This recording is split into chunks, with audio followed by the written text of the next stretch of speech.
फक्त एवढंच सांगतो, झालेली घटना अतिशय दुर्दैवी आहे. छत्रपती शिवाजी महाराज हे आमचं महाराष्ट्राचं आराध्य दैवत आहे आणि ज्या पुतळ्याचं लोकार्पण आदरणीय प्रधानमंत्री मोदीजींनी केलं होतं, तो पुतळा त्या कार्यक्रमाला आम्ही होतो. छत्रपती शिवाजी महाराज ही आमची अस्मिता आहे आणि हा पुतळा जो आहे हा नेव्हीने उभारला होता.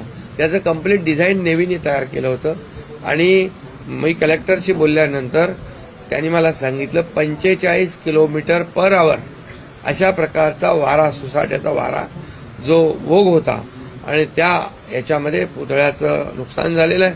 पण मी आपल्याला सांगू इच्छितो, उद्याच तिथे नेव्हीचे अधिकारी येणार आहेत. आमचे पालकमंत्री रवींद्र चव्हाण देखील घटनास्थळी गेलेत. मी त्यांना सांगितले, सूचना केलेल्या आहेत आणि उद्या तात्काळ यामध्ये नेव्हीचे अधिकारी, आमचे अधिकारी हे छत्रपती शिवाजी महाराजांचा जो काही पुतळा आहे पूर्णाकृती हा पुन्हा दिमाखामध्ये तिथं मजबूतीने उभा करण्याचं काम आम्ही करू. ठीक आहे, शेवटी एक भावना आहे माणसाची, पण आम्ही त्याला छत्रपती शिवाजी महाराज हे आमच्यासाठी, मी मगाशी म्हटलं की आराध्य दैवत आहे. हा पुतळा तात्काळ आम्ही उभारू आणि कायदा हातात घेण्याची आवश्यकता नाही. कायदा सुव्यवस्था राखण्याचं काम प्रत्येकाने केलं पाहिजे. कायदा हातात घेण्याचा कुणालाही अधिकार नाही.